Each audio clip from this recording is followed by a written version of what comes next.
Exercise 4.4 question number 5 start कर रहे हैं बेटे हम। x की power 4 divide by x square plus 2 whole का स्क्वेयर। फर्स्ट ऑफ ऑल हमने बेटा देखना है कि हमारे पास जो गिवन फ्रैक्शन है ये प्रॉपर है या इम्प्रॉपर है। तो बेटे x की हाईएस्ट पावर नॉमिनेटर में 4 है और डिनोमिनेटर में भी 4 है। अगर नॉमिनेटर और डिनोमिनेटर की पावर इक्वल हो जाए तो इट्स मीन आपके फ्रैक्शन जो है बेटे इम्प्रॉपर है। तो हम इसको प्रॉपर में कैसे कन्वर्ट करते हैं आइए देखते हैं। तो बेटे x की पावर 4 तो मैंने वैसे का वैसा लिख लिया। ये फार्मूला ओपन करूंगा a प्लस बी का स्क्वायर, वो क्या हो जाएगा a square plus 2ab plus b square. मैंने डायरेक्ट फार्मूला बेटा ओपन कर लिया है इसका। ओके, अच्छा अब इसको डिवीजन के ज़रिए हमने सॉल्व करना है, प्रॉपर बनाना है। इसको कैसे करेंगे वो देख लें। इसकी डिवीजन x की पावर 4 डिवाइड बाई एक्स की power 4 plus 4x square plus 4। X की पावर 4 को मल्टीप्लाई 1 से करेंगे तो एक्स की पावर 4 ही आएगा, तो 1 से मल्टीप्लाई कर दें। एक्स की power 4 plus 4x square plus 4, इस 1 को इन सब से मल्टीप्लाई करके यहाँ पर लिख दिया है मैंने। साइन चेंज कर दें इनके, कैंसल, -4x स्क्वायर -4। तो बेटे मैं यहाँ से माइनस कॉमन ले रहा हूँ तो ये हो जाएगा 4x स्क्वायर प्लस 4 हो जाएगा। अब मैं इसको कैसे लिखूँगा, यहाँ पर ये 1 लिखूँगा, यहाँ पर माइनस लिखूँगा ये वाला 4x square plus 4 divide by ये वाला नंबर एक्सप्रेशन x की power 4 plus 4x square plus 4। अब बेटे जो हमारे पास फ्रैक्शन आई है तो ये देखें, ये वाली फ्रैक्शन ये देखें प्रॉपर बन गई है। x की पावर 2 है, नीचे x की पावर 4 है, नॉमिनेटर लेस है डिनोमिनेटर से, इसका मतलब है ये प्रॉपर फ्रैक्शन बन गई है। अब हमने जो सॉल्व करना है सिर्फ इस पार्ट को सॉल्व करना है। जो रिजल्ट आएगा मेरे पास मैं उसमें क्या कर दूंगा 1 लिख दूंगा, फिर माइनस कर दूंगा उसको। ओके जी, देखें कैसे, यानी कि मैं यहाँ पर लिखूँगा कंसीडर। मैं कंसीडर क्या करने लगा हूँ बेटा, मैं कंसीडर करने लगा हूँ 4x square plus 4 divide bye x की power 4 plus 4x square plus 4। तो मैंने ये क्या कर लिया, कंसीडर कर लिया जो फ्रैक्शनल पार्ट मेरे पास आया था। अब बेटे ये x की पावर 4 देख रहे हैं, ये वाला फैक्टर, ये मैंने फार्मूला ओपन किया था यहाँ पर, तो इसको वापस इसके फार्मूले वाले शेप में ही लिख दूंगा। यानी कि यहाँ पर आएगा 4x square plus 4 divide by, इसकी जगह मैं दोबारा क्या लिख दूंगा यहाँ पर x स्क्वायर प्लस 2 होल का स्क्वायर लिख दूंगा।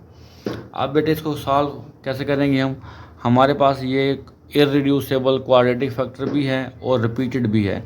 रिपीटेड की वजह से मैं इसको लिखूँगा एक बार सिंगल प्लस एक बार लिखूँगा इसको मैं double, x square plus 2 whole का स्क्वायर, और ऊपर इररिड्यूसिबल क्वाड्रेटिक होने की वजह से लिखूँगा ए एक्स प्लस बी, और यहाँ पर क्या लिखूँगा सी एक्स प्लस डी लिख दूँगा।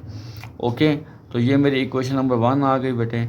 अब मैं एलसीएम से मल्टीप्लाई करूँगा। एलसीएम क्या आएगा इसका, एलसीएम आएगा इसका एक्स स्क्वायर प्लस 2 होल का स्क्वायर, इससे मल्टीप्लाई कर दें तो यहाँ पर क्या बच जाएगा। जब मैं इसको इस टर्म से मल्टीप्लाई करूँगा तो मेरे पास रिजल्ट आएगा 4x square plus 4 is equal to, जब मैं इसको इस टर्म से मल्टीप्लाई करूँगा तो मेरे पास क्या बचेगा, ए एक्स प्लस बी तो आना ही आना है, x square plus 2 1 time cancel हो जाएगा, 1 टाइम बच जाएगा मेरे पास, प्लस यहाँ पर ये दोनों बार कैंसिल हो जाएगा तो क्या बचेगा सी एक्स प्लस डी बच जाएगा। ये मेरे पास आ गया क्वेश्चन नंबर 2। अब यहाँ पर क्या करेंगे 4x square plus 4 is equal to, a x को एक्स स्क्वायर से मल्टीप्लाई कर दो तो ए एक्स क्यूब आएगा, ए एक्स को 2 से मल्टीप्लाई करो तो 2ax आएगा, बी को एक्स स्क्वायर से मल्टीप्लाई कर दें बी एक्स स्क्वायर आ जाएगा, बी को 2 से मल्टीप्लाई करें तो 2b आएगा, प्लस सी एक्स प्लस क्या आ जाएगा डी आ जाएगा। ये मेरे पास इक्वेशन नंबर 3 आ जाएगी। बेटे मेरे पास लीनियर फैक्टर नहीं है जो मैं पुट करूँ इक्वल टू 0, तो मुझे क्या करना पड़ेगा, जस्ट कंपेयर करके ही सारा कुछ फाइंड आउट करना है, जैसे हमने क्वेश्चन नंबर 1 में किया था। तो मैं कोफिशिएंट लूँगा, पहले किसके लूँगा कोफिशिएंट, पहले मैं कोफिशिएंट्स लूँगा बेटे एक्स क्यूब के लूँगा, एक्स स्क्वायर के लूँगा, एक्स के लूँगा, और क्या करूँगा बेटा कांस्टेंट टर्म्स भी ले लूँगा। क्या ले लूँगा, कांस्टेंट टर्म्स। जी पहले एक्स क्यूब के कोई कोफिशिएंट लेते हैं हम। एक्स क्यूब में यहाँ पर देखें कुछ नहीं है तो यहाँ पर 0 आएगा, एक्स क्यूब में यहाँ पर ए है तो सिर्फ ए लिखेंगे। ये मेरे पास एक्स क्यूब के कोफिशिएंट आ गए। अब मैंने एक्स स्क्वायर के कोफिशिएंट लेने, एक्स स्क्वायर में क्या है मेरे पास बेटा 4 है, इज इक्वल टू यहाँ पर एक्स स्क्वायर में क्या है मेरे पास b है, तो ये मेरे पास b का आंसर आ गया। अब मैंने x के कोफिशिएंट लेने हैं। x में यहाँ पर क्या आ रहा है, 0 आ रहा है, जबकि x में यहाँ पर क्या आ रहा है, 2a आ रहा है, प्लस और क्या आ रहा है मेरे पास, c आ रहा है। तो मैंने यहाँ पर c लिख दिया। अब बेटे a की वैल्यू क्या है, 0 है, तो 0 यहाँ पुट कर देंगे, plus c, 2 multiply 0 0, 0 plus c आएगा। तो इसका मतलब है c का रिजल्ट भी क्या आ गया मेरे पास, सिफर ही आ गया।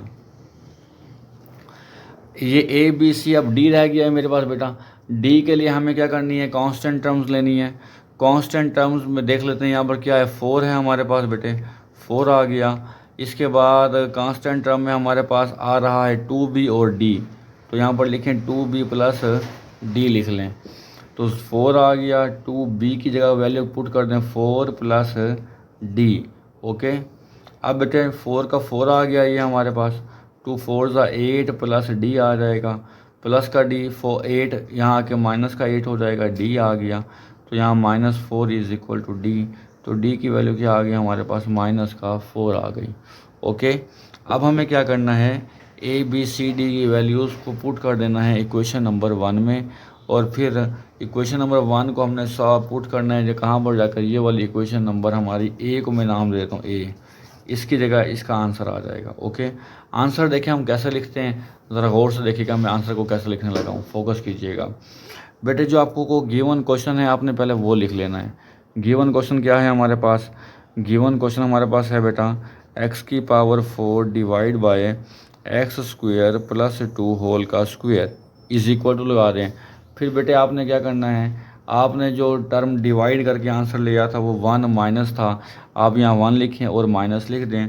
इसकी जगह पर, इस वाले फैक्टर की जगह पर 1 माइनस मैंने लिख दिया, इस वाले फैक्टर की जगह पर हमने सॉल्व किया है। किसको सॉल्व किया है बेटे, ये देखें, ये इसका आंसर लिखा हुआ है।